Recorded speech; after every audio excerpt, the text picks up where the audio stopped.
ꯅꯣꯡꯃꯀꯥꯡꯗꯅ ꯐꯥꯔꯤꯕ drug ꯃꯅꯤꯄꯨꯔꯗ ꯃꯇꯤꯛ ꯐꯥꯗꯨꯅ ꯂꯩꯔꯕꯅꯤ ꯑꯗꯨꯕꯨ ꯍꯧꯖꯤꯛꯇꯤ ꯃꯅꯤꯄꯨꯔꯁꯦ ꯅꯨꯃꯤꯠ ꯈꯨꯗꯤꯡꯒꯤ ꯗ꯭ꯔꯒ ꯐꯥꯕꯒꯤ ꯄꯥꯎꯁꯦ ꯑꯩꯈꯣꯏꯅ ꯊꯦꯡꯅꯗꯨꯅ ꯂꯥꯛꯑꯕꯅꯦꯕ ꯄꯥꯜꯂꯤꯕ ꯂꯩꯉꯥꯛꯇꯁꯨ ꯑꯩꯈꯣꯏꯅ ꯃꯦꯃꯣꯔꯦꯟꯗꯝ ꯄꯤꯁꯤꯟꯖꯈꯤꯕ ꯂꯩꯔꯦ ꯃꯗꯨꯗꯤ ꯏꯟꯈꯠꯂꯛꯏꯕ ꯅꯍꯥꯁꯤꯡ ꯑꯁꯤ ꯃꯌꯥꯏ ꯀꯥꯕ ꯆꯤꯟꯖꯥꯛ ꯗ꯭ꯔꯒꯇꯒꯤ ꯂꯥꯞꯊꯣꯛꯅꯕ ꯐꯪꯅ ꯃꯨꯊꯠꯅꯕ ꯑꯩꯈꯣꯏꯅ ꯀꯦꯝꯄꯦꯟ ꯑꯃ ꯆꯠꯊꯗꯨꯅ ꯂꯥꯛꯏ MSF Manipur Student Federation MSF की माया लोसन की VP आई की मिंग जिम्बा ऐसी अकोइना नमजलोंग हाई स्कूल अकोइना MSF ना मफम असे लाक्चरी बगी मरम दी अकोइना हौकिबा 2020 अक्टोबर की डेट 13 हाइबा नुमित असिदा MSF की ड्रग यूज प्रिवेंशन कैंपेन अमा MSF ना हौदोक्सगिबा मधुगी मखा चथरक्सेब ओइना अखोइना मणिपुरदा ngasi ड्रग ना मांगहल्लिबा छात्र नारोद हौरइबा अखोइगी तुंगी युंबी ओइगदबा कया अमन निसागी पाकता तावरपा मसिना मरम ओइरगा MSF ना लेइबा मणिपुरी रुजिंग लोया मफम मफमदा ससदुना स्कूल कॉलेज सतुना अखोइना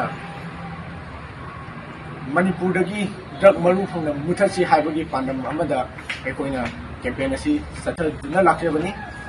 अखोइना पालिबा लेंगाक्तसु अखोइना मेमोरेंडम पिसनजकिबा लेरे मदुदी इनखलैबा नहासिंग असि मयाइ काबा चिंजाक ड्रगतगी लाप्थोकनबा फंगना मुथतनबा अखोइना कैंपेन अमा सथदुना लाइकरी अदुगा महैरोसिंगा महै मसिंग तंबदा मखोइना एडमिशन तौबदा अखोइना ड्रग सिजिन्नदनबा एफिडेविटा मोइगी WhatsApp चेरोल हापगा अखोइना मोइबु एडमिशन तौहन्नबा बौबा अखोइ MSF ना असि खोंथांग बाबु हुजि संसनदुना लाक्सरी मखा तारकपदा अखोइना अदुद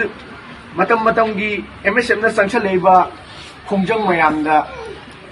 लेबिबा मणिपुरदा लेबिबा फाइखिबिना MSF की खोंजंग असिबु सपोर्ट तौबिदुना MSF ना संजनजरकपा थबक थौरम खुदिमता मियामना सपोर्ट तौबिनबा MSF की साइड जो अपील तौरी अदुगा नोंमकांगदना फारिबा ड्रग मणिपुरदा मतिक फादुना लेरबनी अदुबु हौजिति मणिपुरजे नुमित खुदिंगी ड्रग फाबगी पाउजे अखोइना थेंगनदुना लाअबनेबा अदुबु लाअबे हाना लेकाइदा लेबिरंबा निशा थिंबिरंबा निशाबन मयाम अमा हुजिक्ति कदाइदा चटख्रे हाइबो वांगजे अखोइना MSF नबु हंजिनिंगे मरमदि हौजिक नुक्यांगी ड्रग फाबगी चांगजे अदु वांखलेमि मरम मदुना हौगलेबा नहासिंगदा ड्रग सिनबगी चांग याम वांखलपा मसिना अदुगी मतिक अखोइगी समाजसिदा मणिपुरजे कायरकपा याबगी मांगकपा याबगी अखोइदा किनिंगाई ओइबा ममी म उरकपा मसिना मरम ओइरगा MSF ना ड्रग यूज प्रिवेंशन कैंपेन असि स्कूल चलगा कॉलेज चलगा अखोइना कैंपेन असि सथजबनी